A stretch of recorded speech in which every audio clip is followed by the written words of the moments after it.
lumpuhnya independensi penyelenggara pemilu akibat intervensi kekuasaan. Ada kolaborasi antara ketiga lembaga yang hadir di sini. KPU, Bawaslu, dan DKPP. Ini tiganya bermain untuk kepentingan bersama, yang nggak tahu untuk apa itu ya. Itu karena tidak independensi dari penyelenggara pemilu, yang kami pahami itu adalah KPU, Bawaslu, dan juga DKPP.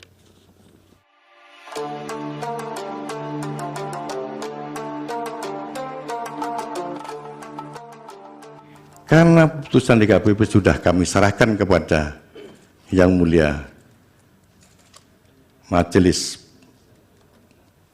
Hakim Mahkamah Konstitusi, kami serahkan sepenuhnya untuk melakukan pengajian. Terima kasih. Wassalamualaikum warahmatullahi wabarakatuh.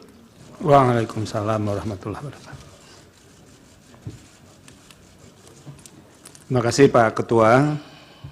Ini akan ada sesi pendalaman, walaupun tadi sudah di warning ya, bahwa tidak, ini susahnya sudah membuat pagar ini.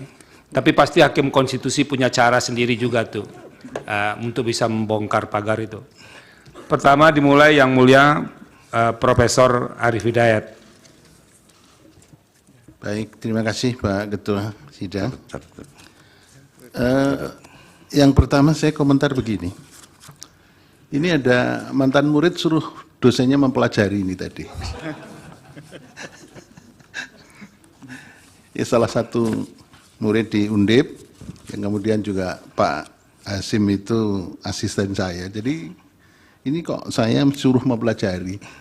Ini saya betulkan karena masih junior.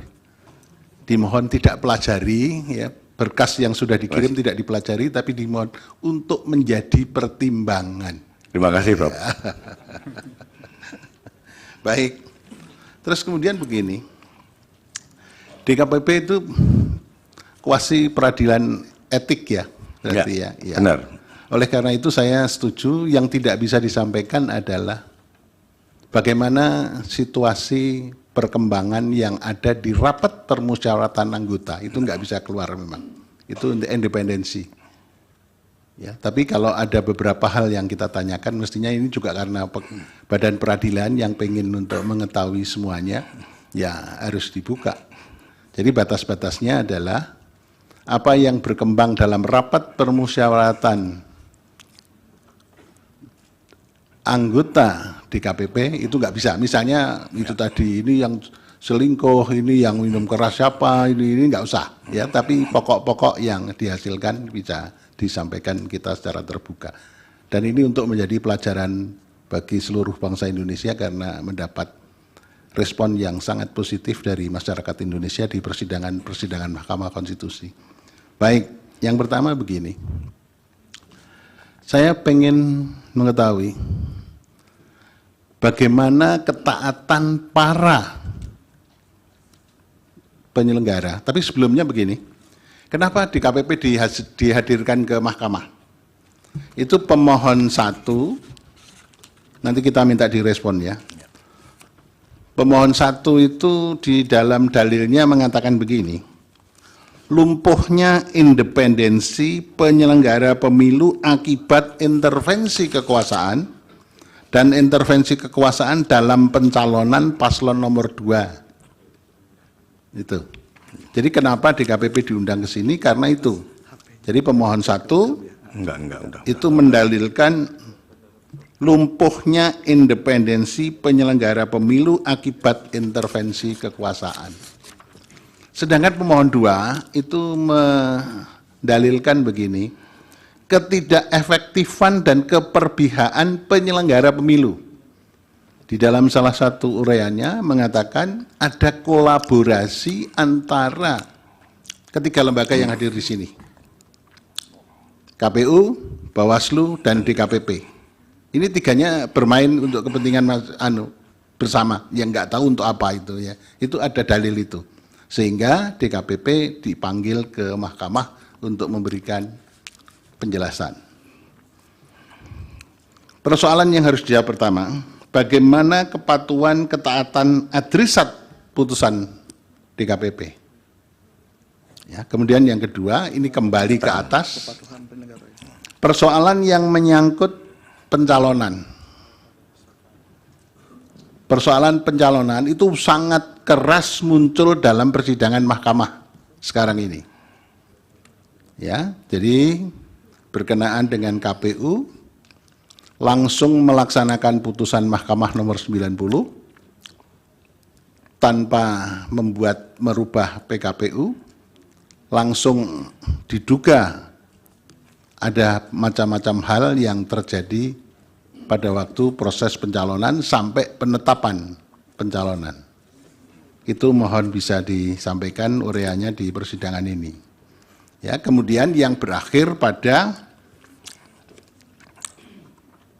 amarnya, kemarin itu juga muncul di persidangan ini, amarnya yang pertama memberi sanksi kepada seluruh anggota KPU dengan teguran tertulis, ya, teguran keras, gitu. Ya. Teguran keras, peringatan keras terakhir, gitu ya.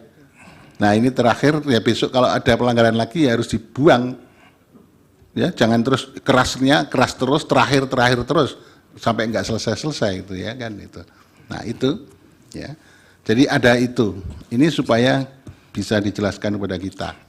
Kemudian pertanyaan berikutnya, apakah ada persoalan-persoalan yang serius pada waktu pelaksanaan atau pencoblosan yang dilaporkan kepada DKPP? Dan kalau ada, putusannya bagaimana? Dan menyangkut berapa orang, kemudian bagaimana ketaatan dan bagaimana perbaikan-perbaikan dalam rangka itu. Kemudian yang berikutnya, apakah ada persoalan-persoalan etika yang dilaporkan pada waktu penghitungan suara sampai ke rekapitulasi suara, baik di tingkat TPS, di tingkat PPK, sampai di tingkat kabupaten kota, provinsi, dan tingkat nasional. Itu ada enggak? Ada. Adanya belum kita. Ya. Sehingga kita semua bisa mencermati, karena memang ini adalah dalil dari para pemohon. Jadi mahkamah tidak mengada-ada, ingin membuka sesuatu yang tidak perlu, tapi mahkamah karena ini berkepentingan menjawab dalil-dalil dari permohonan. Tadi yang dua tadi, lemahnya atau tidak berfungsinya atau independensi dari lembaga penyelenggara pemilu itu kan tiga-tiganya, KPU, Bawaslu, dan DKPP penyelenggara pemilu. Ini supaya direspon dengan sebaik-baiknya. Terima kasih, saya kira itu dulu Prof. Saldi. Terima kasih. Yang mulia Prof. Arief, yang mulia Pak Daniel, silakan. Baik, terima kasih. Yang mulia Prof. Saldi. Terima kasih untuk keterangannya, Pak Ketua. Ini apa yang disampaikan Pak Ketua tadi sebenarnya itu nuansa percakapan kita juga. Apakah perlu DKPP dihadirkan atau tidak sebetulnya? Karena sidang hari ini tentu tidak bermaksud untuk menilai apa yang sudah dikerjakan oleh DKPP, apalagi sampai membatalkan, udah pasti tidak. Tetapi memang ada dalil yang disampaikan, ada karena tidak independensi dari penyelenggara pemilu, yang kami pahami itu adalah KPU, Bawaslu, dan juga DKPP. Karena itu kami kemudian mengundang. Nah, saya satu saja sebetulnya, ini ada fakta persidangan, ada putusan MK nomor 90, kemudian atas dasar itu KPU mengeluarkan surat edaran 1145 kalau tidak salah. Ini dari surat edaran ini dalam persidangan juga terungkap bahwa pada saat putusan MK, DPR itu masih reses. Ini dugaan saya paling tidak, surat edaran ini semacam terobosan hukum untuk merubah PKPU yang terkait dengan syarat calon presiden nomor 19 ya kalau tidak salah. Nah, pernah ada putusan MK tahun 2009. Setelah putusan malamnya itu KPU merubah PKPU untuk menyesuaikan dengan putusan MK. Tapi dari dokumen yang kami coba telusuri, pada tahun 2009 itu PKPU belum diwajibkan dimuat dalam berita negara. Atau dengan kata lain, belum diundangkan. Dan putusan MK juga ada menyatakan bahwa setelah itu perubahan itu harus konsultasi kepada DPR. Nah, dari fakta hukum yang ada memang apakah ada, ya ini tidak harus menjawab dari DKPP ya, tetapi ini fakta persidangan. Mungkin kalau bisa memberikan keterangan untuk menjadi pertimbangan hakim dari seluruh proses yang ada. Itu saja, mungkin minta masukan informasi terkait hal itu. Terima kasih. Terima kasih Yang Mulia Pak Daniel. Yang Mulia Prof. Guntur? Cukup? Pak Ridwan, Yang Mulia Pak Ridwan, silakan. Baik, terima kasih Yang Mulia Pimpinan. Terima kasih kepada Pak Ketua DKPP dan juga tim yang sudah hadir. Saya karena sudah dikunci tadi, ada beberapa pertanyaan terpaksa tidak saya akan ajukan. Nah, namun demikian ada satu pertanyaan yang kira-kira mirip dengan apa yang disampaikan oleh Yang Mulia Prof. Arief. Iya, begini Pak Ketua dan juga tim, karena kan kita memang ada hal memang yang tidak mungkin diungkap, tetapi ada pertanggungjawaban publik, public accountability yang mengenai kegiatan lembaga, mengenai kinerja pejabat publik. Nah, saya kira mudah-mudahan ini tidak termasuk yang dipagari yang dimaksud oleh Pak Ketua tadi. Tentunya mahkamah ini, kita ini, yang mahkamah yang mulia ini kan antara lain kita akan menilai, mempertimbangkan dari dalil dan semua yang ada disampaikan oleh para pihak di dalam persidangan ini. Nah, saya ingin menyampaikan bahwa berarti kita harus tidak bisa lepas dari apa yang ada di dalam persoalan yang terjadi untuk kita sidangkan dan kita putus tentunya. Persoalan tentang netralitas. Netralitas. Saya ingin tanggapan dari Bapak sebagai Ketua DKPP. Karena ada dalil pemohon kedua itu yang menyebutkan, bahkan juga menganggap bahwa DKPP itu tidak netral. Ya. Karena melindungi termohon dengan cara tidak mengindahkan putusan DKPP itu sendiri. Kemudian merambah ke Bawaslu yang dianggap tidak responsif dan tidak progresif karena banyak sekali yang tidak diregister.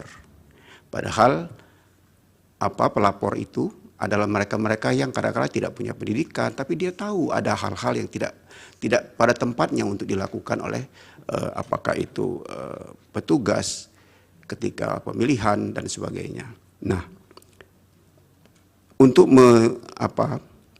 saya ingin penjelasan kira-kira tidak-tidaknya Bapak menerangkan. Kita menghormati tentunya di sana ada pemohon 1, pemohon 2, termohon, pihak terkait dan sebagainya. Mudah-mudahan bisa diterangkan kalau ada bagaimana, kalau tidak atau miss seperti apa, itu saya kira. Saya kira itu saja Pak Ketua. Terima kasih Yang Mulia Pimpinan. Terima kasih Yang Mulia Pak Ridwan. Berikut Yang Mulia Prof. Eni, silakan. Baik, terima kasih Pak Ketua. Tadi saya tidak mau bertanya sebetulnya, tapi ketika Pak Ketua DKP mengatakan, wah ternyata juga ada yang asusila di situ ya. Tapi saya tidak akan bertanya soal pokoknya di situ Pak. Asusilanya seperti apa ya. Hanya ada yang menggelitik itu adalah ketika dalil pemohon itu berkaitan dengan mempersoalkan independensi dari penyelenggara. Ya, khususnya dari KPU Bawaslu. Yang kemudian dinilai dari mulai panselnya dianggap bermasalah seperti itu. Nah, saya ada pertanyaan ringkas ya. Ada nggak laporan yang disampaikan ke DKPP itu tidak terkait di luar asusila loh ya. Yang terkait dengan penyelenggara itu soal independensinya itu. Seperti apa kemudian tanggapan atau yang sudah dilakukan oleh DKPP terkait dengan hal itu. Itu saja, terima kasih. Terima kasih Prof. Beni. Yang mulia Pak Arso? Cukup.